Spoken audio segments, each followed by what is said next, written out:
Perkenalkan, nama saya Mutiara Zata Oktaviani dengan NIM 252336062.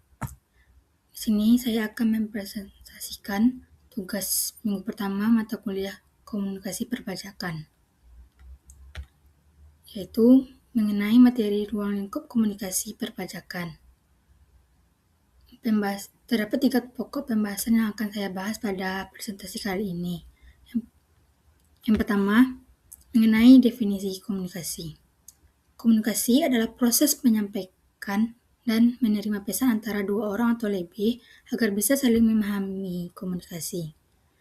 Komunikasi bisa terjadi dalam berbagai bentuk, seperti berbicara langsung, mengirim pesan teks, menulis surat, atau menggunakan media sosial.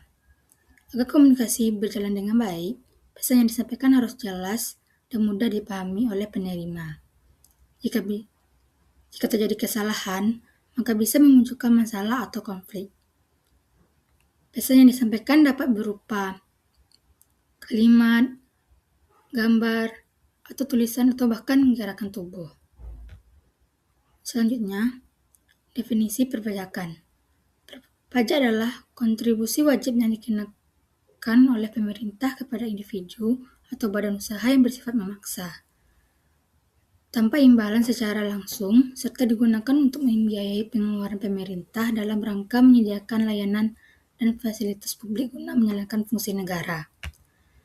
Pajak diatur oleh undang-undang dan setiap warga negara atau badan usaha yang memenuhi syarat sebagai wajib pajak akan dikenakan pajak sesuai dengan peraturan yang berlaku. Selanjutnya, definisi komunikasi perpajakan.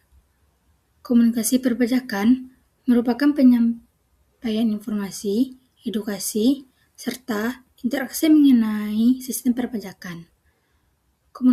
Komunikasi ini dilakukan antara si wajib pajak dengan otoritas pajak, seperti Direktorat Jenderal Pajak atau antara pegawai otoritas pajak itu sendiri. Tergantung jenis komunikasinya dengan tujuan utama untuk memastikan bahwa wajib pajak memahami apa saja yang menjadi hak dan kewajiban perpajakan mereka serta meningkatkan kepatuhan terhadap peraturan yang berlaku. Komunikasi perpajakan terdiri atas 2, yaitu komunikasi internal dan eksternal. Komunikasi internal adalah komunikasi yang terjadi di lingkungan otoritas pajak itu sendiri, seperti antara pegawai DJP atau kantor pajak daerah. Komunikasi ini bertujuan untuk meningkatkan koordinasi, efisiensi kerja, serta memastikan kebijakan pajak dijalankan dengan baik.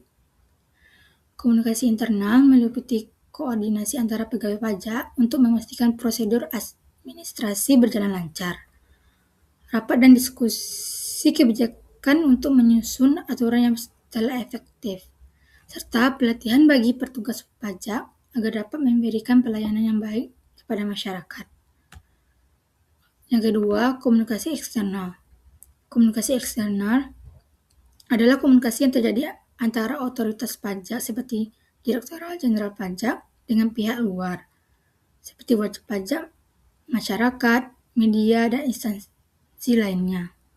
Komunikasi ini bertujuan untuk memberi informasi, edukasi, serta meningkatkan kepatuhan pajak terhadap pihak luar mengenai perpajakan.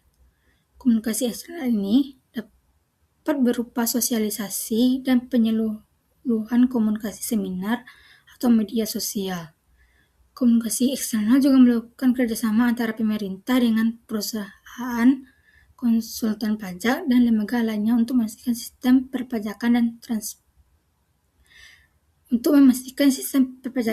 berjalan transparan dan adil.